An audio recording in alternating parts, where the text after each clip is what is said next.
Welcome back, everybody, to another episode of a podcast where we talk about one sport, triathlon. That is, in fact, three sports, talking triathlon. I am Tim Ford, and I am joined this week by the voice of triathlon himself, the voice of Supertri, and soon to be the voice of the Olympics, at least in Australia, Will McCloy. Will, how you going, mate? That was a really good intro. Thanks, Tim. I mean, I try to be the face, but I've just been relegated to the voice. My face, after I turned 40, they were like, you're now the voice only. And you know what? That's fine. That's fine. Well, that's why we've got you on as a video podcast, mate, because people, if they'd like to enjoy Will's glorious face, you can head to YouTube and check that out. It's glorious. It really is. I felt like I had to add an extra element of enthusiasm to try to meet the high standards to which you often strive, mate. It is great to have you on. Thank you for joining us this week. Obviously, I needed somebody to replace Jimbo, but we'd been talking for a few weeks anyway about getting you on. So the timing worked out miraculously. It's going to be very Australian, a lot of Australian accents this week. No posh British man to sort of level me out. But what's been happening, mate? Obviously, firstly, congratulations on the announcement of commentating the Olympics. That must be pretty exciting. Thank you. Yeah, of course it is exciting. It's the pinnacle. It's what all triathletes strive for. And when you get asked to do something of that magnitude, granted, like it's such a big beast, the Olympics. So obviously every country has their own commentary. So my commentary is only going to be heard in Australia. So I get to focus on the Australians instead of trying to be unbiased, which I do the rest of the time. But it's such a big moment in triathletes' lives, and it's a big seminal moment in sport more generally. So there's a responsibility that comes with it. So my responsibility for this is to get more people in Australia into triathlon and to explain it to them and to help them understand the intricacies of it and just how great the sport is. And so I get like a 2-hour window to do that for the men and a 2-hour for the women and a 2-hour for the mixed team relay. And hopefully some kids out there or some people out there will go, "Gee, I'd like to give that a crack." So that's why it's cool to do the Olympics. A lot of the rest of the time I'm talking to the converted already. So the Olympics it really spreads through society. So I'm pumped for it, and just to do the athletes justice, because there are just, as we know, there are so many athletes who are amazing who didn't even get to the start line. I think the other thing that's worth mentioning that you will be joined in commentary by, in my opinion, one of the greatest to never do long course, one of the greatest to ever do the sport, full stop, especially in Australia. Emma Frodeno / Snowsill will be your co-commentator. Are you feeling a little bit nervous knowing that you're going to be sitting next to Emma, a gold medalist in her own right?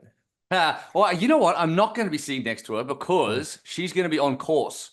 So Annabelle Luxford, who is a former short and long course athlete, lots of people know, she'll be sitting with me as my co-commentator, and Snowy will be on the ground in transition, bringing us all the latest updates.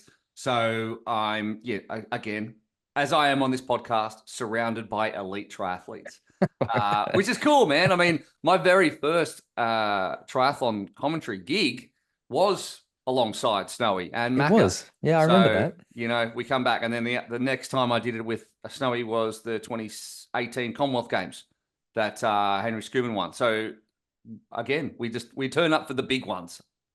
Mate, there's nothing wrong with rolling out the Acast for the biggest events. But we are definitely going to talk a lot about the Olympics this week. There's plenty of things to talk about. But I thought a good little sort of place to start, just because we've got you, and as I said at the start, you are the voice of Supertri, Super League. It's gone under its rebrand this year. There's a lot of changes happening this year with the Supertri formula, new race locations, a bigger focus on teams. Like, just give us a bit of an overview of, from your point of view, I suppose, the landscape of Supertri for 2024. Well, I think we're realizing this year something we've been moving towards for the last couple of years, and that is to try to bring a team's element into triathlon, which we have done in the last couple of years with the team's concept. But I think this year you'll see it really mature. The teams are now wholly separately owned. It's purely like a Tour de France type situation where we've got team licenses that have been bought, which means team owners are attracting athletes.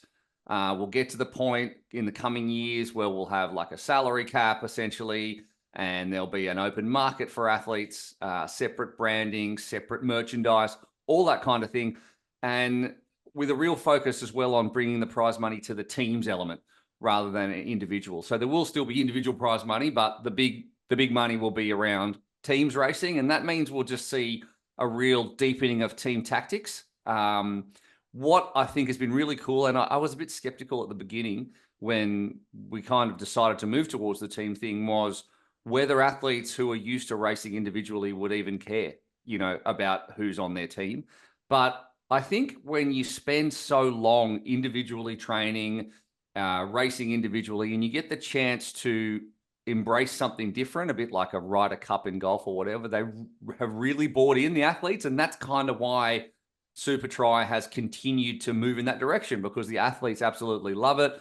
They pull for each other, they work together for each other. And I think we're just going to see another evolution of that this year as everything's become more formalized. Adding to that, some new locations. We'll see some new athletes. We'll see old athletes like Vincent Lewis come back, who we haven't seen for a couple of years. I think the American swing is going to be cool in Boston and Chicago. Really looking forward to that. And I think the other thing you'll see is just people enjoying it, because, that pressure cooker of the Olympics will finally have been taken off the boil.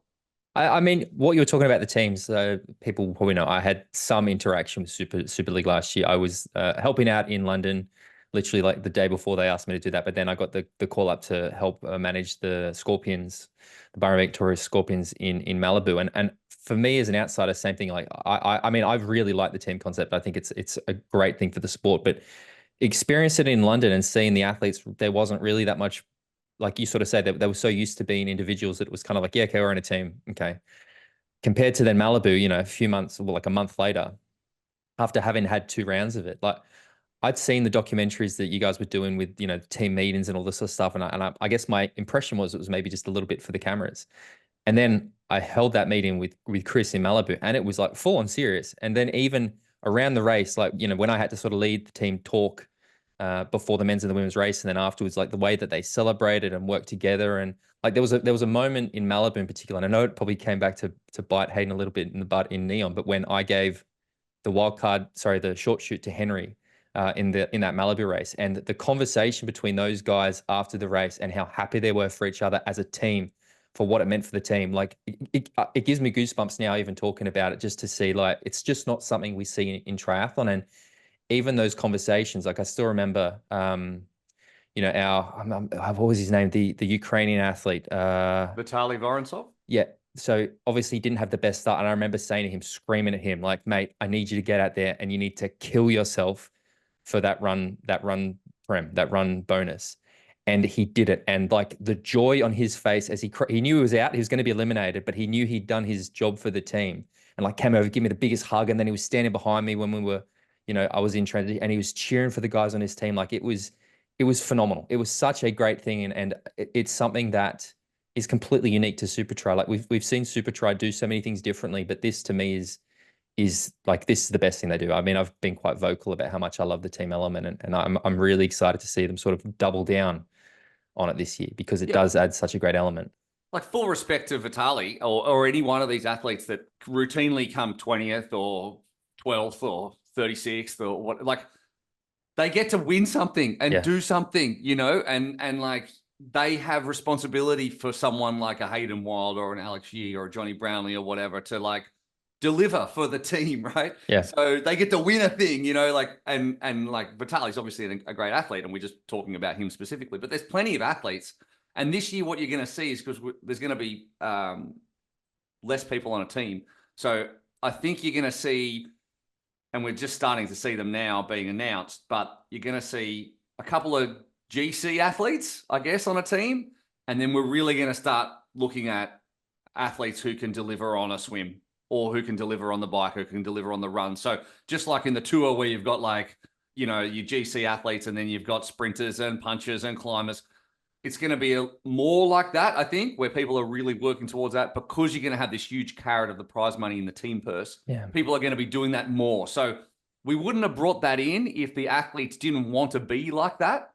Because like, and I, any athlete, and I just randomly come into mind, like say Emma Jeffcoat or whatever, like she's not generally going to stand on a podium necessarily overall, but she can go out and she can just streak that swim, pick up the short shoot, deliver it to someone, share in the prize money. I mean, she's still capable of top 5 results, but don't get me wrong, but I just know she's a fantastic swimmer, and she can do that because we've seen it so many times. there's so many other athletes who are like that, like a Milholm, who might finish 7th overall, but he might win the bike. But, there's a whole ton like that. So you're right as well in that I was, we're both surprised. And it's not just for the cameras, this whole team thing. When everyone's walking around all the time and it's like a big road trip with their gear on and doing things separately, dealing with their manager separately, having their own special meetings, not really talking to each other, it does foster this sense of rivalry, which at the start was like manufactured, like, oh, I'm a rhino. Like, what does that mean? Like, I don't even care. But then when you start turning them against each other, they're really buying into that stuff. And then you've got stuff like, remember when we were in London last year and I snuck into the back of the team meeting and you were in there and then my phone rang and I was like, this number is, I'm just going to answer this number as a FaceTime. And then Jan Frodeno's face popped up on the screen. And I was like, holy shit. Hello, everyone. And and he was wishing everyone. And there was a couple of people who have been around the traps and they were like, oh yeah, cool. That's it. But there were a few people like in the team, like, holy shit. Oh my God, we really need to go well this week. And that's the kind of thing which is cool because obviously Bahrain's connected to the bigger Bahrain team and Crown Racing will be similar in that way. And podium racing and the Brownlees obviously are going to bring something to it all. So I think there's lots to look forward to, man. You have been around since the start. You've experienced every one of the courses or the events that Supertri put on. We've seen Singapore, we've seen Mallorca, we've seen Jersey, Malta. All these courses. We've got the new ones, as you said, Chicago, Boston. Which of the races do you miss? Which ones do you think would you love to see come back? And which one of the new ones in particular are you really looking forward to this year? That's a good question. That's an interesting question. Everything that we've done, all the ones that we've done have brought something really unique. Like when I think about, say, Mallorca, I think about that gigantic hill and I think about the short shoot that Johnny and Vince took. Yeah. And like it was a key moment. And then when I think about Malta, like Malta is a place like you've never been to. Like there's nowhere else like that place. And to be able to hold it there right in the middle of Valletta in the city was amazing. But I think like in terms of just crowd and atmosphere, like Jersey was special, you know, and it has a place in the history of Super League. Like it was there at the beginning. And people just came out, rain, hail, or shine, and it always threw up some crazy stuff. And Jersey's another very unique place, but the crowds and the way they took it on was just really special. I think because it's such a small place and Super League is just growing and growing and growing, or Supertri, it's probably finished the association, but it had such a special place for us. It's a goddamn long way away from here, from Sydney. It takes like 42 hours to fly there, but. I thought Jersey was really cool. I look forward to going back to Toulouse again because of the same reason, because people just embrace it so well. I thought that was really cool. I missed the first one, so I actually called that from back here because of lockdowns or whatever. But last year I went and it was amazing. But I'm especially looking forward to going to Chicago. I think that will be cool because Chicago and Boston are different to Toulouse and London and Neom in that they are part of a festival weekend triathlon where you've got, tens of thousands of amateur athletes. I think there's Chicago is one of the biggest amateur triathlons in the world. And that brings its own energy, right? So it's a really historic, it's one of the great 25, like I saw on 220 Triathlon the other day, they had the top 25 triathlons you can do. Chicago's one of them. Because it's so unique and cool and it's right in the city. And then they were quoting Stu Hayes in there though, and about how easy it was to win. Go do magic tricks, Stu. Go do magic tricks. Shut up, Stu. But just because it's right in the city, beautiful swim, big, and you got the skyscrapers and stuff. It's got a bit of a Hamburg vibe, like an American Hamburg vibe, like right in there. So I think that's going to be really cool. I've never been to Chicago, so that's going to be awesome. And the other thing that's going to make that cool is that it's like a little road trip because we're doing 2 weeks in the US. So the whole Super League crew is like a traveling circus for that period of time. You don't just go home and then come back to the next round. So by that stage in the second round, having spent the whole week together and traveled from Boston over to Chicago, there's going to be a lot of storylines and a lot of behind the scenes and a lot of, I guess, a little bit of animosity starting to come in, a lot of rivalries. And I think that's going to make that one really cool, but also Boston as well, such a historic city. So I'm really looking forward to those two. And to be fair, I'm also looking forward to going back to Neom because this place changes so much in between each visit because they're doing so much over there. So it's a really, really interesting place. Has its fair share of controversies, no doubt, but it's like racing on the surface of Mars, mate. It's like being in the most bizarre place you've ever been, and I'm all for that. There's one thing that I always knew about the Chicago Triathlon that like it's why it's a bucket list race for me. And again, this is me being a huge nerd. But in the Dark Knight, the Batman movie, where they're having the chase between the Batman and the Joker, and they end up in that underground pass where the Joker blows up his Batmobile, that's part of the Chicago Triathlon course. So that's always been like, I need to go do that race one time because it's in the Dark Knight. You are a nerd. You are Huge a massive nerd. nerd. Huge nerd. Wow. Yeah, huge, massive nerd. But that's always just been like it's funny how, with me at least, and this isn't just short course races, but there's certain races that have always really interested me. Like I sort of had this unofficial list of triathlons that I like to do. And Chicago's definitely on that list for me of a list of races that I'd love to do before I hang up my bike shoes one day. So. Well, I'm signed up, man. It's on the morning Awesome. of the race, so I'm going to have a crack at 6 a.m. and then try and call the race after in the afternoon. So if Love I it. sound buckled, that'll be why. That'll be why, man. Anyway, yeah. Well, look, we're going to talk about plenty of stuff this week, but I thought a good place to start this week, just because of what happened over the weekend, will be Challenge Roth, which happened in Germany. One of the biggest long course races in the world. And it was a record-breaking weekend, much like last year, except we've had Magnus Ditlev broke his own course record, and then Haug went on and absolutely destroyed the record that Chrissy Wellington set last year. Daniela Reef set when she broke. Would be impressive if Chrissy Wellington said it last year. Wouldn't be surprised if she could, to be honest. But two absolutely amazing performances. I mean, where do you want it? Like, what? There's not much to say apart from the fact, like, Magnus did what Magnus does, executed a perfect race, broke his own course record. Yeah, amazing. Yeah, what is it about this race though? Because it's just like it's at the top of everybody's list. The crowd is absolutely insane. It's the fastest course in the world.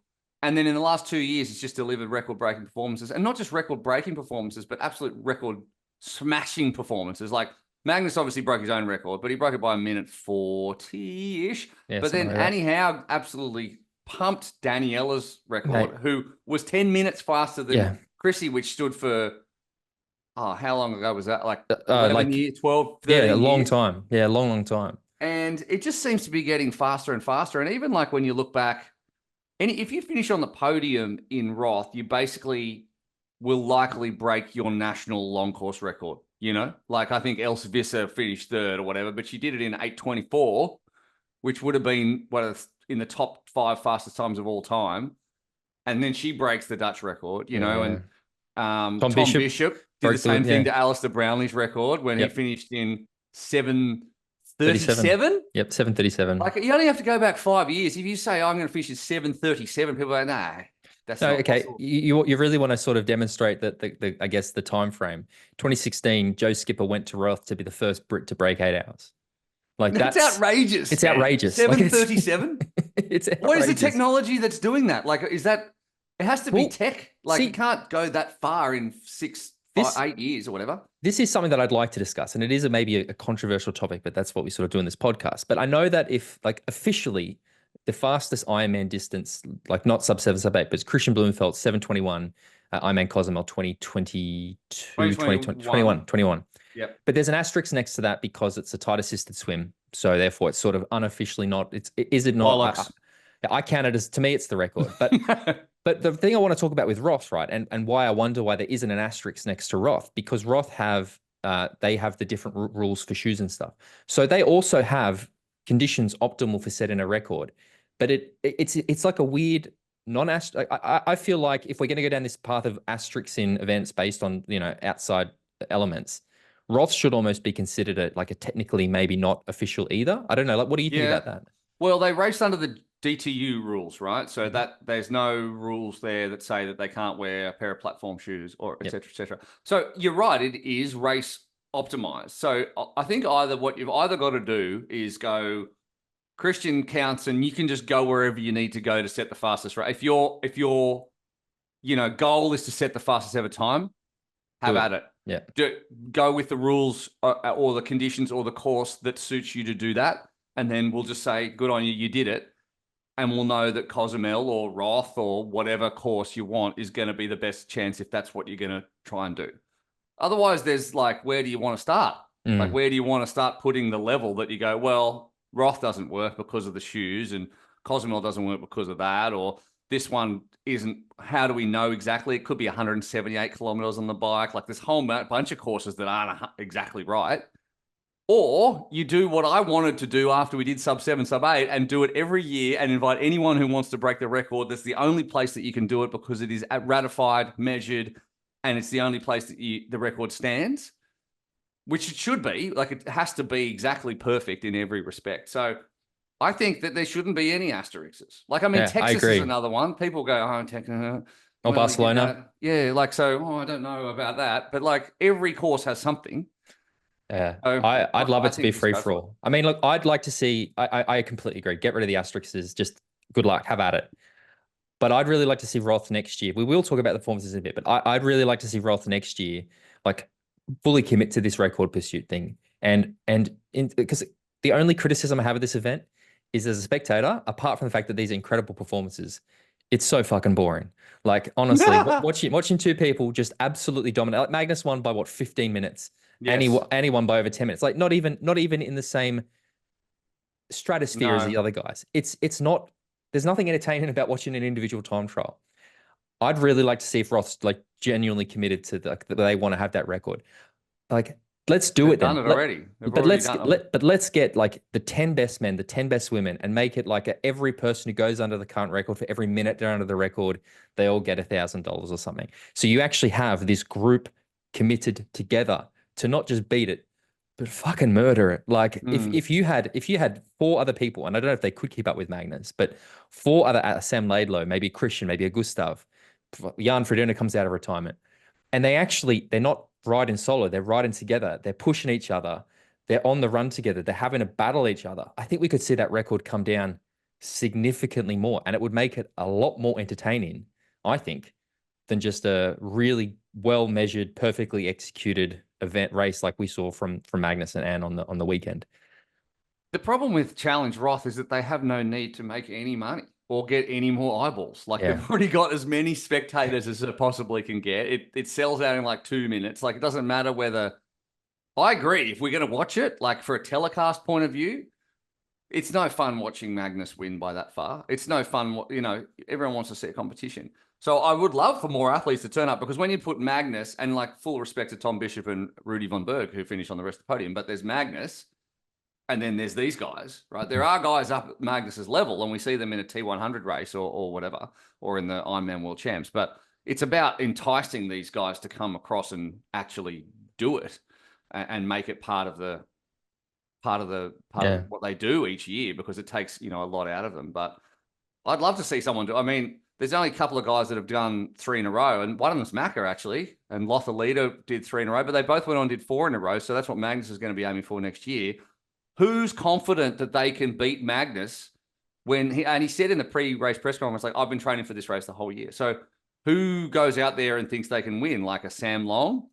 Like, who goes near Magnus at Roth, or who just goes, you can just have it. I'd love to see the Norwegians. I'd love to see Gustav when he gets over his injury. You love the Norwegians. I do. I love them. I'm half Norwegian. I'm an honorary Norwegian, mate. So you're not half Norwegian because you married a Norwegian. That doesn't work that way. I speak Norwegian. I lived in Norway. It gives me some sort of ability to cheer for them, I think. We've got no one in Australia worth cheering for. So. No, I love them too. I love them too. I mean, I don't think Gustav in his current state is going to beat not Magnus, in the definitely not. He's coming back. He's coming back, and I've got a soft spot. I heard a rumor that Christian Blumenfeld's going off to cycling. I think everybody's heard that rumor at this point, to be honest. Yeah. It's been going around for a little while. I don't know. I believe it when I see it. I can't imagine him. Like, if he was riding in like the tour, right? Which I don't know, I think we get to that, but like, he would look like a dad riding with all his kids, like he's too jacked. Like, I don't know, like, it'd be hard. He'd struggle on the climbs. I could see him doing something similar to what Cam Wurf does, where he sort of comes in and out and does both. I could see something like that. I mean, we've had the same discussion about Taylor Knibb a lot recently too, with will she do the Olympic road race? Will she not?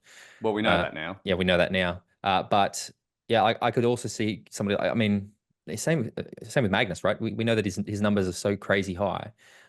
Again, that's a whole other topic. But something that is like I think the biggest thing for me about Roth, and I've been saying this for a while, I think a women's sub-8 Ironman is like after sub-8 we were both partnered with Phoenix a couple of years ago, and the way that happened, I mean, since that point, and I think it was Laura Philipp that same weekend that we were in Germany doing sub-8. She literally almost broke Chrissy's record in, I think it was Hamburg.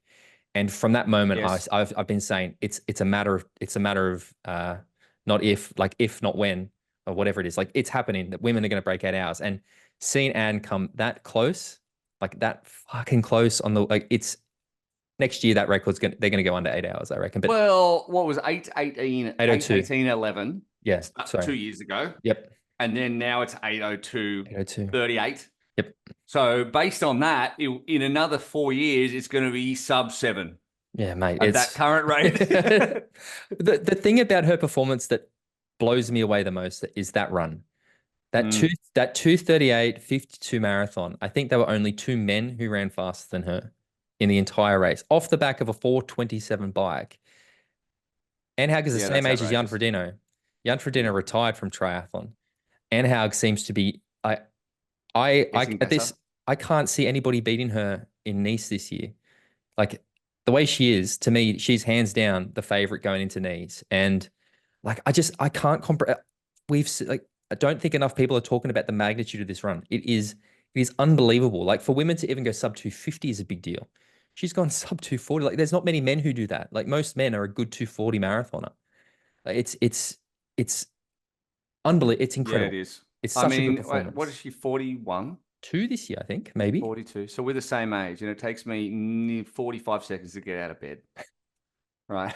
So putting that in context, she's one of the most elite ever. And she seems to have just gotten better in the last 2 to 3 years. Yeah. It really is. I mean, I think that we do see this, and it's only going to get, I think, more so with just the plethora of options that the athletes have these days. But there's not as many athletes who are super consistent anymore. We're not seeing that athlete who wins I mean, like, literally, I can't think of any athlete that has just been super, super, super consistent at every single event they do. That, like, even a Martin Van Riel, right, goes to short course, doesn't smash things, still up there, but not super dominant. It's just because we have so many of these things. Like, Anne Haug is incredible here, but she still loses other races to other people at other times. Like, it's really, even Magnus, right, didn't win San Francisco. I look at it, and it has become this point where you go, I don't know what's going to happen half the time. I know in my head who are the sort of the favorites, but there's so many demands on these athletes now, and there's so many options that it's anyone's guess who's going to come on form, who's going to actually be able to deliver the goods. And it's a wild time to be following, especially the long course racing at the moment. Yeah, which does put into perspective your point of the fact that before Challenge Roth, there wasn't anyone who was picking against Ditlev or Haug. So they don't have the depth that they require. Yeah. And that kind of comes to, like, okay, we've got an Ironman season-long championship, and we've got a T100, and people don't want to do it, et cetera, but they need more people. Yeah. if they're going to compete. That's something that we're definitely seeing in the sport. And I've had this conversation offline with some people as well. But I think one of the biggest things we're really seeing this year with triathlon is that the actual talent pool isn't as deep as a lot of us truly believe. I think this year, if anything, it's starting to become exposed, because the T100 series is definitely getting probably the deepest fields. But then you go to even the Pro Series races, the Challenge Roths, any of those non-T100 races, there's some names, but it's a very short, very shallow pool of athletes. And that's not what I mean to say is there's plenty of athletes doing these races, but those truly S tier, elite world champion level athletes, you're really seeing that there's not as many of them in the sport as we maybe expect. It's cyclical. Like, it's cyclical, like you get a period of time where you've got guys who would win world championships in any other era, and they don't, because they've got 2 or 3 guys ahead of them who are just, generational talents. And then that goes away. And then you've got guys who are winning races that you think, well, they wouldn't have won that 5 years ago. So I think, like, we sometimes get spoilt, and then we go through another cycle. I'm not taking anything away from the guys that are now, because they are all amazing. But I think it's just there's a certain star power that sometimes we don't necessarily have enough of. Yeah. You know, like there's a difference between, I don't know what it is, but there's a difference between two different guys. One of them might be like when Jan Frodeno retires, you feel like there's a huge hole, you know, and I think that's why, because he was great, but he was also marketed really well, and he protected his image really well, and he was hard to get a hold of, and he was like a superstar. So that when he goes, you go, oh, I still remember when we found out now? we were interviewing on this podcast years ago, and I was shitting myself, going like, Yeah, but firstly, who would you do that for now? yeah, no one. There's no Lionel. one. You would for Lionel. I But actually it's would just just the 'cause same. Like, why is that different? Like, why were you shitting yourself about Jan Frodeno, but you wouldn't be I'm shitting also a yourself about? huge Jan Frodeno fanboy, so that's probably, Yeah, but you are because of that yeah. reason, you know. And it's the same. And it's the same for anyone. Like, so like it's the same for when I go, okay, I don't know why this is, but so when I find out that Vince is coming back to Super League, and I think that might be because he was so good when it first started, but I go, fuck, that's really like that's amazing, like that's a bigger in than Dorian Connings. Now Dorian Connings might win the Olympic gold medal. I'll still think it's bigger in for Vince, even though he doesn't have the results lately and he's gone off the boil in that respect of the French team. But there's some star power quality that you go, okay, well, he's got that. He has that in I'm not spades, though, saying doesn't Dorian he? doesn't, but like it's just a Vince No, thing that that he is was so very true, good. though. I mean, look, one of the people who obviously know my main job, apart from podcasting, is I'm an This is athlete not your manager. main job, That's not as well, yeah, but it's so lucrative. so lucrative. But like one of the conversations, and it was actually Vince's manager, Julian, legend of a man. And I caught up with Julian last year when I was in Paris, and we were talking about, athletes we work with, and Julian, we were talking about Vince, and he said the thing with Vince that I've realized is he has that je ne sais quoi, that star quality. But it really made me go, he's not wrong, And for me as an agent now, when I'm looking for the athletes, like I get approached by a lot of athletes to work with, and it really has become a case of that's what you're looking for. You're looking for that star quality, that special something they have, and Vince has it in spades. And you look at, then this isn't about that. I'm not talking about the athletic performance. I'm talking about that thing you can't really explain. Like a Hayden Wild has it in spades. Like there's these certain athletes that have it, and then there's others that just don't. And it's not that they do nothing wrong, and it's not something that you can probably even. It's just an undefinable thing. Yeah, without getting too like esoteric, I think that there's something. Some people just hold their power really well, and they hold power and they draw it towards them and they draw people towards them because of that. And some people don't.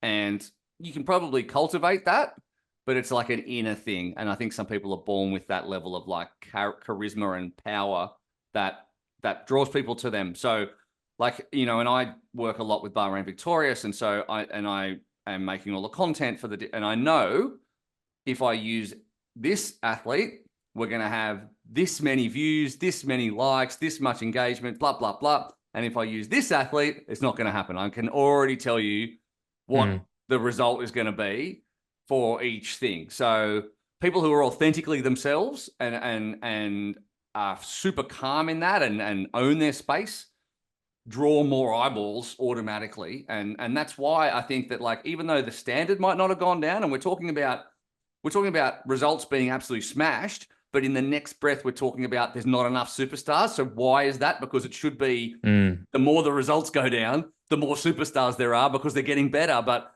just because they're getting better doesn't mean they're drawing more eyeballs or more fans to the sport or more views on your reel or more. I think whatever. me and you are probably in a fairly unique position, or we both obviously work really closely with Macca.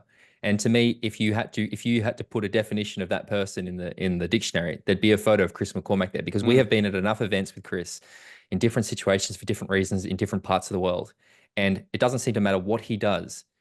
He just draws a crowd. He has this innate ability to just become the center of attention without even meaning to. Like it is, and that's why he was the successful athlete that he was, because of his that ability, as you say, to sort of conduct himself and control the crowd around him. And it's an incredible thing to behold. So yeah, people just want to hear from him, and a lot of the businesses that we get into and stuff these days, both you and me, are because Macca has befriended someone or he's got an idea, or he's got people on board. Like he's a master of getting people on board with something, you know, or enthusing them about something, you know. And I think that just is a carryover from what he was doing. He just didn't give a single shit back when he was an athlete. And he was like, I'm me. Yeah. And when you're like that, people are like, yeah, you are. Oh, 100% you are. That's awesome. I'm going to get on board with that. Yep. But the rest of us who have, like, you know, self-esteem, normal self-esteem that goes up and down, you know, don't necessarily always have that. Like, wherever I go with Macca, my whole job is to take photos of some random person and Macca with that person's phone. Yep. You know, like, come over, can we get a photo? And I'm like, sick, finally, I get to be in one. And they're like, hold the phone, guy. And I'm like, God damn it, when is it going to be me? That's me with Joe, mate. Everywhere I go now, I should just wear, it's like professional photo taker. It's like, just give me the phone, just give the phone, just give me the phone, just give me the phone. But we need more of those people. Yeah, we need more of those people, right? So then when I don't know. Like Lucy Charles is one of those people, and that's why she has a Red Bull thing, and that's why she has this many followers. Because she's just, whatever that is, aesthetically or personality-wise, it just draws people to her. But then, like, you know, the next person who might beat her all the time doesn't necessarily also have that. So if you're lucky, you have the talent and you have that, and then you have heaps of money. But the rest of us, you know, we just have whatever we have, and we just do the best of what we've got. Do the best we can.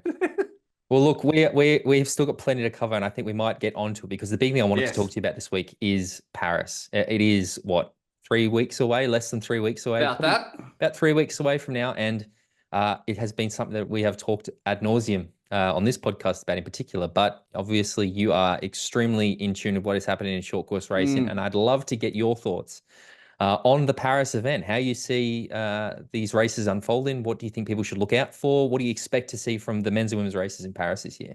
Oh, mate, it's so wide open. I mean, the first thing that you got to say, like, is that it's heartbreaking that athletes who deserve to be there aren't. And I think that's, you know, it's always a tough storyline that you go through, because when you look, and I've got, you know, reams and reams of notes getting ready for this this telecast, and then you look at some of the names on there, and then you look at some of the names that missed out, and you're just like, oh, if only you were born in a different country. And it's hard, you know, and like, it's just hard. I mean, the top people are, I'm like Sophie Caldwell or Vincent Lewis, and these people who are just not going to be Taylor Reid. Again, Taylor Reid, so unlucky.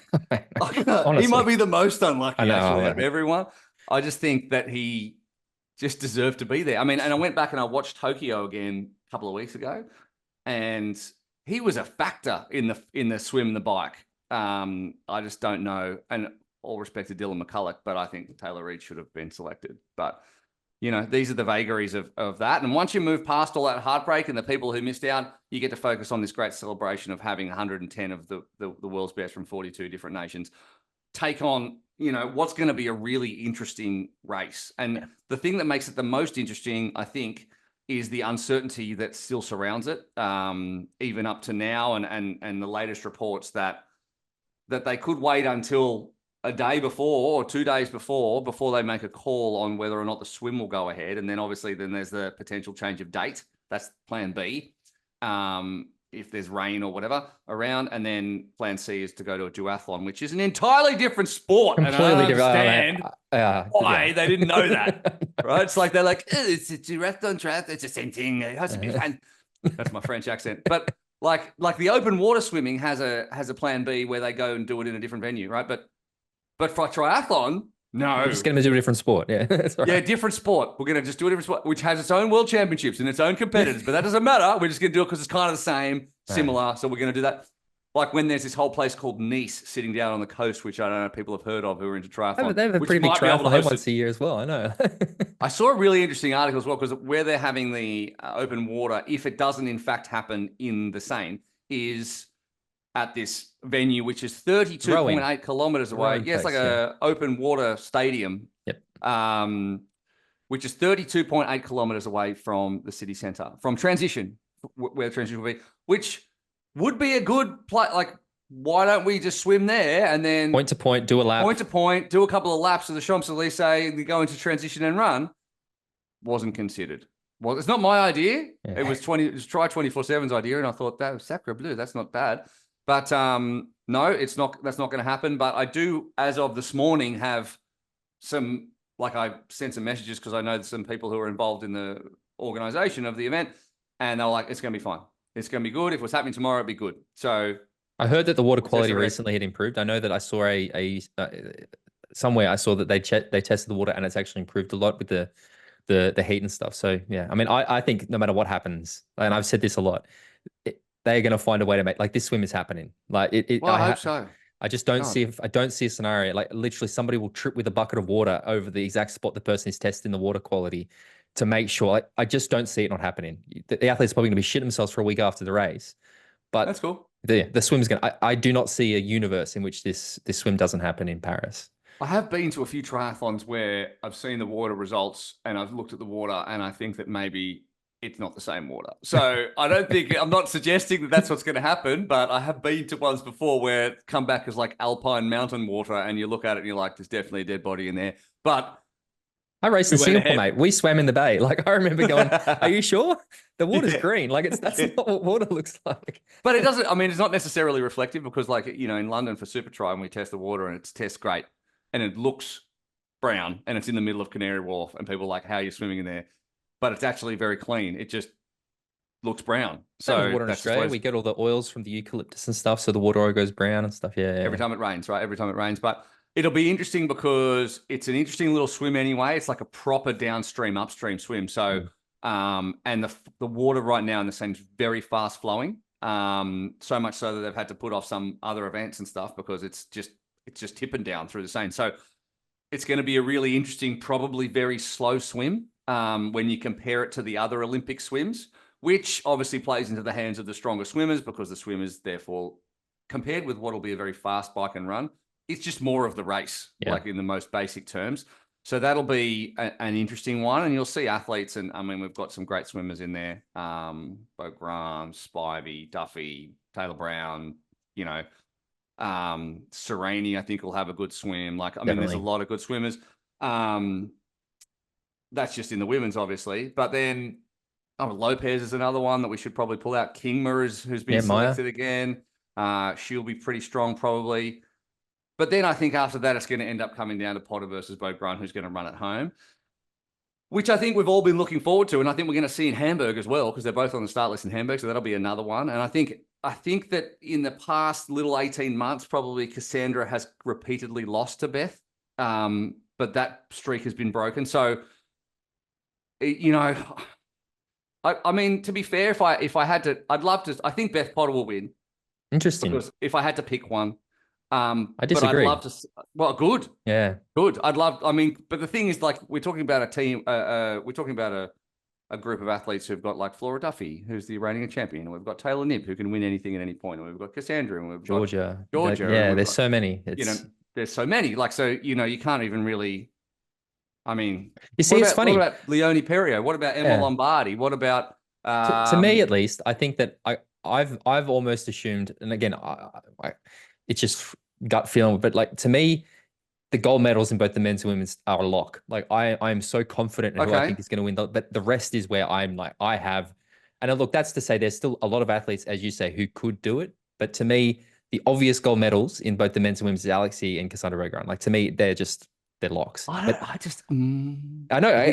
I think Alexei will win the gold medal. I think though that like and how I've said it is, I think that there's a lot of athletes who have the potential to medal. I think there's only a few that have the potential to win the gold, and that's because of the quality of those two athletes that I mean. And again, in the women's, there's probably 4. In the men's, I think, to be honest, there's probably 2. And then, but there's plenty of athletes. Like, I think in the men's, it's either Alex. No, actually, I should say 2.5, because Christian Blumenfeld could fucking do anything. No. He could win it. He could come last. I don't know where he's at. He's not going to win. I mean. But again, would you be surprised if he did? Would you be surprised if he did? Because it's Christian. Because I'd go, okay, they've obviously cooked some scientific shit up there in the snow, and I don't know what that is. But all right, I accept it. It's happened before. I think Alex and Hayden in the men's are the 2 obvious. I think Alex to me is the gold. Hayden could win the gold, but I don't think he's going to. Cassandra to me is the obvious. Beth Potter is a very close second. If Cassandra wasn't there, to me, to be Beth every day of the week. But then there's probably do you think Cassandra has the big game to do the job? I mean, in the test event, she had a bad swim. Yeah. Right. She came 12th at that swim. She was quite far behind. She's definitely improved her mental game. you know, and She's like when needed to she's in the though. zone, she's in the zone. Like you look at maybe Hamburg last year, and I remember we had this classic photo of like her before the race, and she was just sitting there with her eyes closed and like was super calm. And then she just absolutely pumped everybody, you know, like, but Supertri then, Malibu, mate. She was so stressed about like literally I was sitting next to her on the bus down to the beach and she was so stressed because it had been raining. And I was like, what the fuck is going on? You're a professional goddamn athlete. Like, get your head in the game. What are you doing? You're exactly right.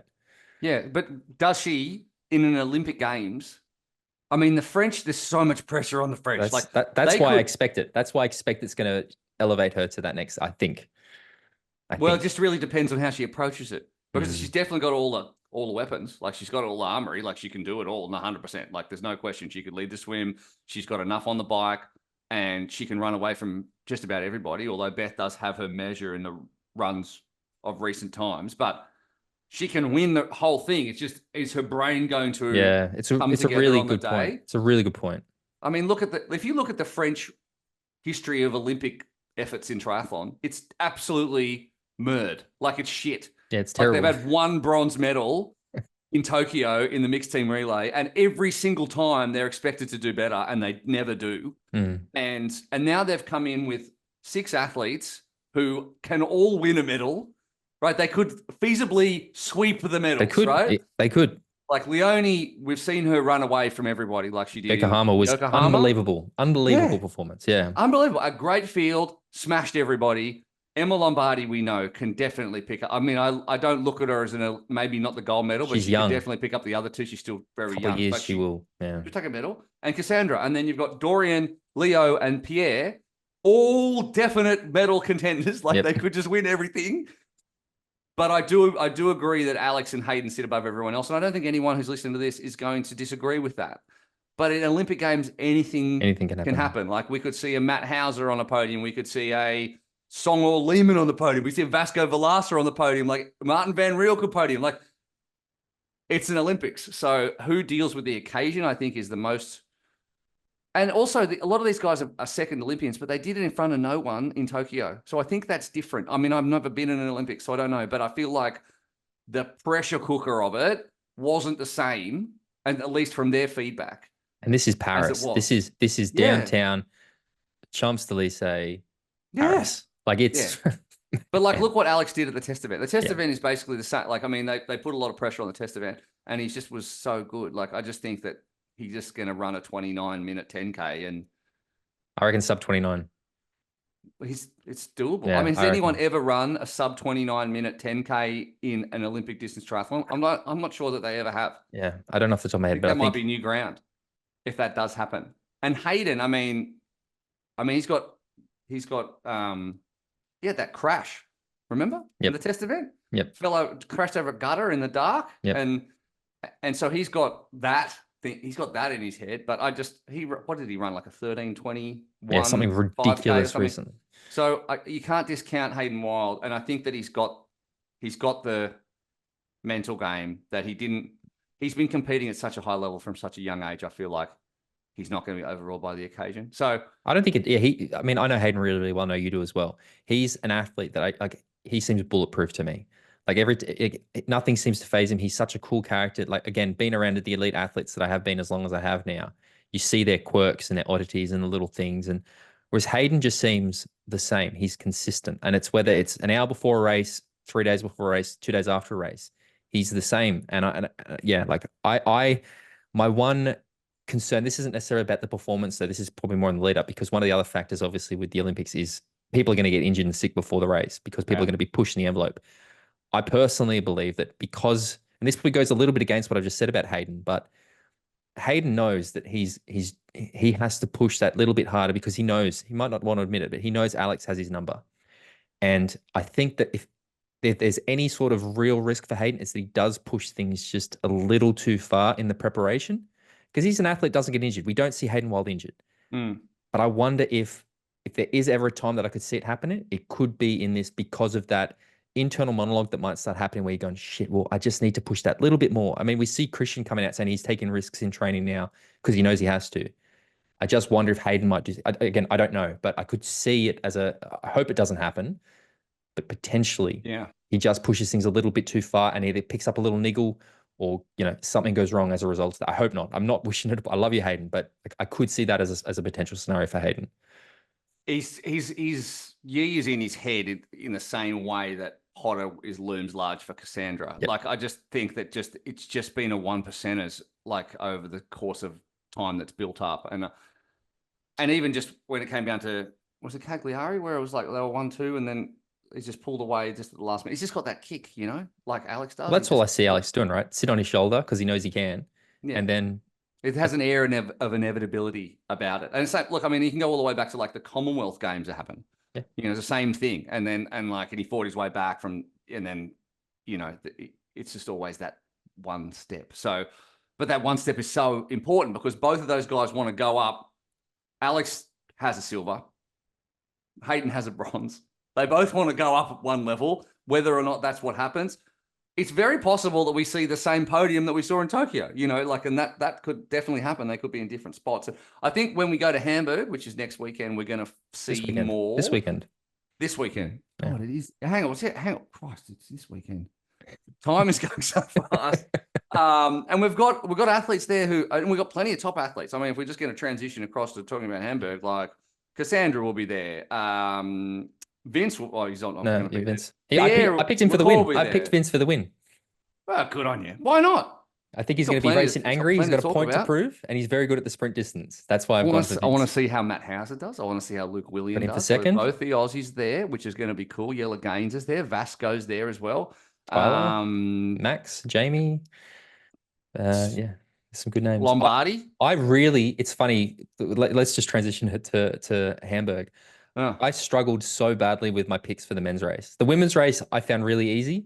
I put like Cassandra number 1. I've actually made her my hot pick. So double, whatever. I've got Beth number 2, but the men's race, I've honestly changed my picks. Like, I'm not exaggerating, 5 or 6 times. I had Pierre Lacour winning it at one point. I've had Hauser winning it at one point.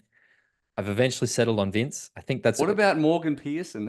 He's there too. Yeah, what about Hugo Milner? He could do something. So Morgan, to me, I think the reason I haven't picked Morgan for the win is that I think that he doesn't have enough road to run back up. I think that that's fair. If it was Olympic, he's definitely that's why I think he's my like hot pick for a medal in Paris. I think he has a very outside chance at a gold, but I think he has a very good chance at a silver or a bronze. But in Hamburg, the reason, because he was in my top 3 at one point, and I just went, I'm just concerned with the other guys that are there. He's going to run out of road and not be able to make, I don't know. Again, it's guessing, right? But he needs the 10 maybe. I mean, but that's the margins are so fine. Exactly. Like, we talk about long course and you're like, there's no superstars. And then you go to short course and you're like, there's too many. There's too many. There's too many. There's too many people that can do the job. And then you've got like these people who come out of nowhere, like a Milner or Willian or whatever, who just go, how did you get into this mix? Luke Willian is a very interesting. This performance is going to be very fascinating for me because the name was familiar to me. And then I saw him win the Wollongong World Cup because I had Jamie racing. Obviously, Jamie got the podium. But then for Luke to then go on and secure his spot, the way that he's then raced Yokohama and the way that he's raced Cagliari, like, talk about coming into form at the right time. This guy has just gone fucking 1, 2, 3. I'm here now. Like, I am a contender. And this is going to be a really fascinating. Stakes keep getting bigger. The stakes keep getting bigger for him. Like, where's he going to cap out and go, oh, that's a step too far at this stage of my career? Or is he just going to keep going? I mean, I wouldn't be surprised, right? If it comes down to the run and he's in the top 5 and you're like, well, yep, okay, that's not as much of a surprise as it was 3 months ago. So that's what you want, though, that's what you want. You want to hit that at exactly the right time. And we're going to see, am I right in thinking that we're going to see Potter and Beaugrand both in Hamburg as well? So that's going to... Correct. That's going to be very interesting, Like, if Potter beats Beaugrand again there, after Beaugrand did so well there last year, I think that might be enough.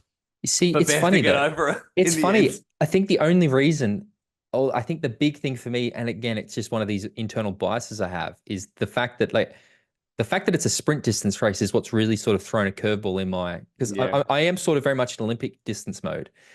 But then I'm like, well, hang on, this is a sprint. That's why I've given Vince more of a chance in this race, because if Vince has any weakness, it's that for some reason, that Olympic distance I've never seen him deliver the same as we've seen him at the super sprint and the sprint. And similarly, I think Cass, she just won her first Olympic distance race, but you get it down to a sprint distance. I'm picking Cass every day of the week. If it was Olympic, that's when I think there'd be more of a question mark over her and Beth. But at this distance, I'm like, it's Cass. Like, yeah, if it's not, that's a nail in the coffin for Kat. Like if she doesn't win you make an in exceptional point. Hamburg, Yeah, yeah. and it's a sprint distance and she's won there before, that's going to be a big psychological blow, I think, to then go back up to the Olympic distance where she doesn't win as much in front of all of her home crowd. It's true, actually. Maybe I'll be So it's a must win. It kind it's of a is. must win for Cass. I mean, the other names as well that are on here that I think we're going to see some really interesting performances from. You've mentioned it before, Emma Lombardi. Every time Emma lines up, I'm so fascinated. Like I watch her racing at the moment with such curiosity because she's just what a raw talent. Like, I don't know what she's going to be yet. That's the point. She's so young. Like, she's still under 23, I think. She's what, 22? It's fucking madness. Like, it's madness. I know. You've then got Kate Wolf, obviously. Kate, who has gone through the rigmarole of the selection process and the appeals process and stuff. And as her manager, yes, were you not surprised that she made the Olympic team? Were you surprised? Because I was surprised. I mean, I thought after that last result, I thought Sophie's got it. I think I'd be, again, we discuss this a lot on the show, and I've always tried to be as objective as possible. I honestly... No, why? It's your show. Do what you want. It's lawyer in me. But I think the thing that got Kate over the line is the mixed team relay. Because I feel like Beth Potter ain't doing the mixed team relay. I think you're going to have Georgia +1. And I think that if you compare Sophie and Kate, to me, Kate's the one you'd pick for the mixed team relay. Doubling that up with the fact that Kate's going to go into LA as one of the genuine favorites, I think. So you want to give her that. It's not like you're doing her a favor by taking her to Paris. Like, it's not like, oh, we'll just give you a shot. Like, she's genuinely earned the spot there just as much as Sophie had. I think that when you weigh all of those things up, that's probably the argument that you'd make. It was an impossible situation. I mean, personally, if I had to take somebody out, I would probably take Georgia out. That's a huge, I know it's a huge call, but the Olympic silver medalist. I know, but again, just world champion. Triathlon has a short memory, I think, a lot of the time, and we're very caught up, as you say, on that legacy and those things people have done in the past. But that was, I mean, she's had a couple of second places this year, but that's fair. I mean, I'm so happy that I'm not still pick Georgia over Sophie. I don't know why. Sophie's so reliable, but she's probably not necessarily a race winner, although she has proven us wrong. I think the one thing I will say as Kate's manager was knowing that Kate had been selected as early as they had, and then having to wait as long as we had to throughout the appeals process, and talking with Kate throughout that process and understanding the toll that it took on Kate. And like, that's been quite hard. And then also seeing one of the things that really upsets me, and this isn't being objective. This is seeing the way that people react about it, almost attacking Kate like it's Kate's choice. And this isn't just unique to Kate. We've seen this with a lot of the selections where the people sort of blame the athletes. I think that's incredibly unfair. And like, that's something that I have a huge issue with. It's like, don't blame the athletes. It's a flawed selection process. These discretionary criteria are a poison on the sport of triathlon. They are the way these federations have that amount of control disgusts me. Again, I'm a lawyer. How do you change it? I'm a lawyer. I like very clear, objective, unambiguous things. Yeah, but what do you do though? Like if you go, okay, you got to finish here, whatever. 1 year out, top 3 athletes from each country get the spot, and then you have a provision for injury. There's something like that. That's it. Just everybody knows what it is. Rankings based. Yep. And then you purely remove the emotion, and then if you're not injured, you go. If you're injured, we bring in your spare. Again, it might not get the best. The Olympics don't have the best athletes there every weekend, every year anyway. But I think at the fact that you've also got Alex Yee had his spot secured after the grand final or after the test event, but then he has a competitive advantage over Sam Dickinson, who only just found out, or Beth had her spot, and now Georgia and Kate have had to peak for other races that Beth hasn't had to. There's just a lot of inequity as a result of it, and it's not their fault. It's not the athlete. It's not Beth's fault. It's it's just this weird system that I think if the true goal is to have these athletes perform at their best, give them the certainty to perform at their best. I think that it's tough, right? But the discretion. I mean, I've sort of alluded to it. And I'll never name the name. I'll never name the federation of the country. But we became very close to having to go legal with a selection. This isn't Kate. This is another athlete. And just having to have the conversation with the athlete, saying you're talking about trying to get an objective application of what is fundamentally subjective rule is impossible. Like, these rules, these criteria are created to make it difficult They want to have the final say. And what there's no point in arguing on this basis because it's intentionally created this way. And that's fucked. Like, it's so fucked. But they can just choose whoever you want, basically. Mm. And then when it goes to, I don't know anything about the appeals process, but it just basically, it seems like it just ends up in like no, we're happy with it. Sort of. Type vibe. Well, like, again, how's the appeal work? Please change your mind. No. Well, this is what I mean, right? Because if ultimately the rules are set up to allow the discretion, what you can appeal saying that the discretion wasn't properly applied. They go, okay, cool. Okay, we acknowledge that. We'll go back. We're still going to stick with it. We'll apply our discretion again, which again means we can do kind of the same thing. Yeah. So what's the point of an appeals process? It's like when you say no to your kid and they're like, but mom, and you're like, no. And they're like, God damn it. That's it. I mean, I will say sometimes with contracts and stuff, like there's things in a contract and I know they're not going to change it. I still say to them, I know you're not going to change this, but I want it noted that this is something I think should be changed. Yeah. Like but that's sometimes pissing in the wind. Mm. But all athletes should definitely appeal if they have the opportunity open to them and they feel like they belong there. Like, this is why the mechanisms exist, right? Exactly. But it just means both athletes have a shitter time and more time is wasted that they could be focusing on the race they're about to do in Paris or whatever. But it's not the fault of the athlete that appealed, and it's not a fault of the athlete that got chosen ahead of the athlete that appealed. I don't know. It's a shitty system. Maybe we should do your system. I mean, it's the first time I've agreed with you about anything, really. But it's a good time to be from Azerbaijan. That's what I'm saying. Like, then there should be one dude. Jean Lahair made her very, very happy that she switched to Luxembourg. Yeah, 100%. 100%. Hey, what? Suddenly it's going to go from Vincent Louis to Vince Lewis from fucking Barbados. And here he is. And it's just Vince, but he's just got a moustache drawn on him. Let's be honest, Will. You've never watched the Commonwealth Games and thought, fucking hell, I should go become a citizen of Gibraltar and I could be racing the Commonwealth Games. You know what? I still couldn't. And like far be it from like as a useless amateur athlete, like we're sitting here, I sometimes feel like, pass judgment on. When I do commentary, I try not to judge anybody's performances or anything like that because they're all way better than me. And so it's very hard to say, oh, I think Georgia instead of Sophie. And I'm like, mate, they're both like up here. And so I really have no leg to stand on, really, to be brutally frank. But like, if we're going to have opinions, we just have to have opinions. Mate, I do training with these guys sometimes. And I'm just like, I still remember the first time I ever met Hayden. He decided we were in Singapore and he's like, oh, we'll go for a run. We'll have a chat. I'm like, yeah, okay. No, like I'm a good fit athlete. And like, back then I was like very fit too.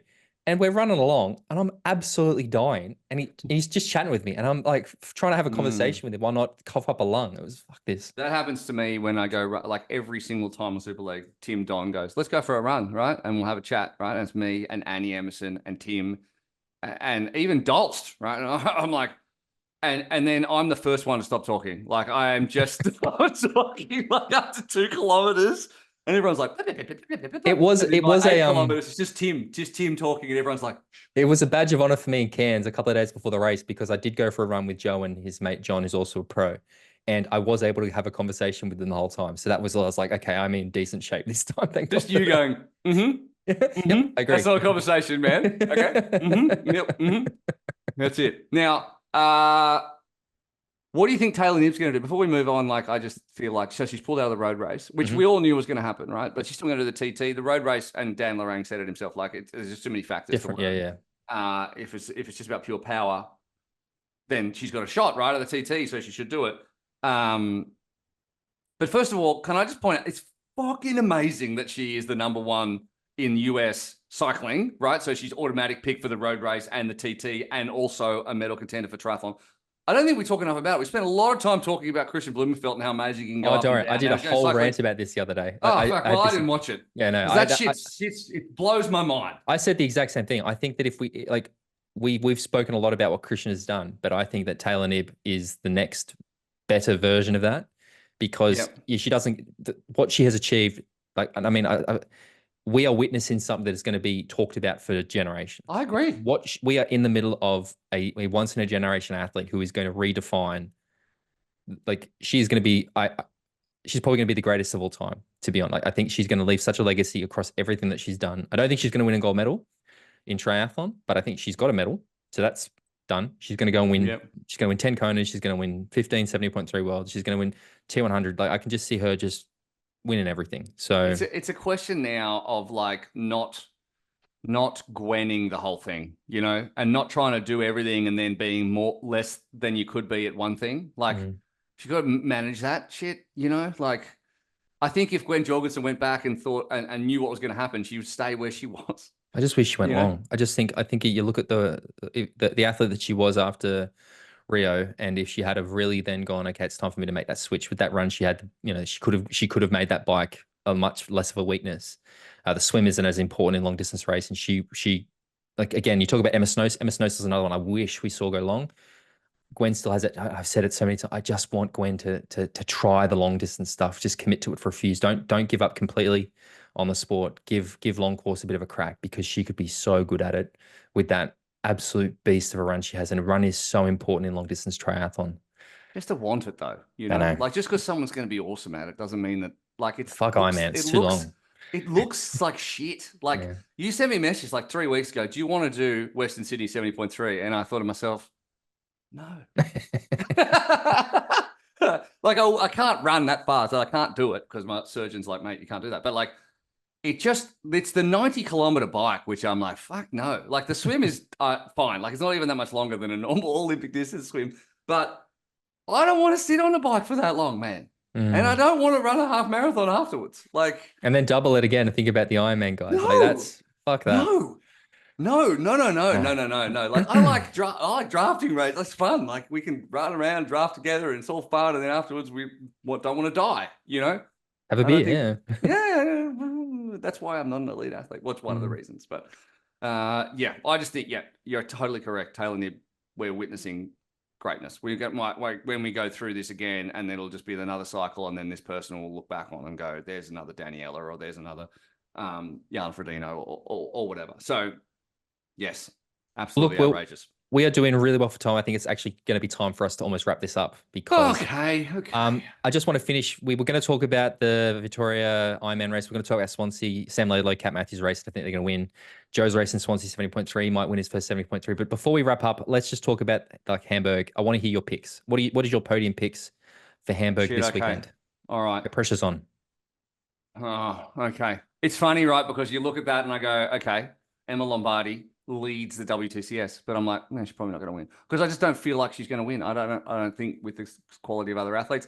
I will pick Cassandra to win because she won last time and she's great over the sprint and she fucking has to win. She has to beat Beth 100%. In the men's, there's a lot of Americans there in the women's too. Zefiris is there, Jorgensen, Rappaport. Again, like I don't see any of them winning that. I got Katie in fifth. I picked Katie for fifth place. That's probably about right. I want to see. You know what? I want to see Matt Hauser win. I think it's a great shout. I think that like, I don't know. He's got his buddy there from the Olympics as well, and William. I think that he's like. I mean, I think Pierre Lecour will be his major opposition. It could be him and Vince, the three of them at the front. Like, I just think Matt's primed. I think he's a dark horse for an Olympic medal. Same. I think he's capable of winning an Olympic medal. I think if the swim doesn't go ahead, that's no good. But I think like when you look at the Olympics, the other thing too that I should point out, like, or I think, is that when you don't have a stronger field as you do in a WTCS race. Exactly. So in an upstream swim, when there is a much greater range of swimming paces, there is a less highly placed midfield swim pack. The swim can really drag out, and that can hurt like a Yee or a Wild, Hayden, right? Yeah. So don't have as many people to work with in that like middle range, and the swim can string out quite significantly.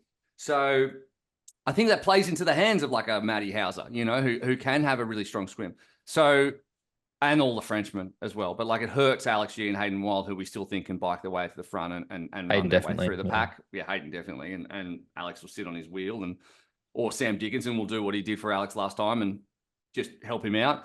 But I think I like Matt Hauser coming in the way he is. I think that he's possible to do the job. So if he wins Hamburg, I'll be like, oh, here we go. We might be on for an Olympic medal. So Hauser from Lecour and Beaugrand from Potter. Yeah, awesome. I've got because I've got my daily try fantasy picks here. I've picked Cassandra for the win. I got Beth Potter in second. I got Kate Wolf in third, Emma Lombardi fourth, and Katie Zafiras in fifth. Mm. And in the men's race, I've got Vincent Louis winning it. Now, I said I've backed him fourth and changed and chopped, but I think Vince is going to be angry, and I think he has a point to prove. And I think he's going to come out here to prove that point. Matt Hauser I hope second, so. Tyler Mislachuk in third, Pierre Lacour in fourth, and Vasco Valasa in fifth. I think Tyler he's had the worst run of luck. And again, genuine, not lying. As his manager, I had a conversation with Tyler recently where I said we need to find a witch doctor or somebody that we can do some sort of like cleansing ceremony or something. We need to get rid of this bad luck you're carrying. Like, and I said, I'm being completely genuine here, Tyler. Like, it's beyond a joke, mate. But I think he's also primed for something because he keeps telling me that the form is there, the form is there, the form is there. These things coming up. So at some point things have to align, and I think it could be this weekend in the lead up to Paris. So How about me? Like, I just look back at my because I'm in this daily try fantasy as well. I was coming 100th overall before Roth. My challenge Roth picks not terrible. Ditlev I had to win, obviously. Then I had Patrick Langer. That didn't work out. But I had Tom Bishop in third. And then Peter Heinrich and Jan Stratman, who I think finished fifth anyway. Yep. I had Haug, Visser, Phillip for my top three. That's not bad. And then Danielle Lewis finished fifth. I had her in fifth as well. I'm pretty fucking good at this. I flushed the women's. I got the women's perfectly right. Shut up. Really? Yeah, I got 1, 2, 3, 4, 5 in the women's. You dick. I had Lang to win. I thought that with the super shoes and everything and the reduced drafting, he would the Magnus would be the biggest loser with the shortest drafting distance, and I thought that the gap might be big enough or short enough that Patrick would run. I don't think he would have when Magnus ran at 234. You put more thought into this than I did. Oh man, I'm a geek for it, but yeah, I did quite well. I did quite well with it. I got my hot pick right. I picked Anne Haug for the hot pick, and I think I got the fastest. Congratulations, bikers and runners. So anyway, Will, thank you for joining us. If they want to follow you along, where do they need to go? Oh, mate, nobody wants to follow me, but if you do, the only place I'm really active is on Instagram, Will_McCloy. Please follow me, man. I'm nearly at 10,000. Don't make me sit on 8.5 for my whole life. There we go. Talking Triathlon listeners, get behind Will McCloy. If you guys want to find out more about Talking Triathlon, you can head to Instagram account is Talking Triathlon, @TalkTriathlon on Twitter. Email address is talkingtriathlon@gmail.com. You can head to patreon.com/Talking Triathlon. You get a bonus podcast every month, WhatsApp group, Facebook group, Strava group, all that good stuff. I'm at T14 on Instagram. All that other, James isn't here. I'm not reading anything, making it up. Nah, screw him. Thank you so much for joining us, mate. It's been an absolute pleasure. Can't wait to see you commentating the Olympics as well as Supertri this year. Thank you. Talk to you later.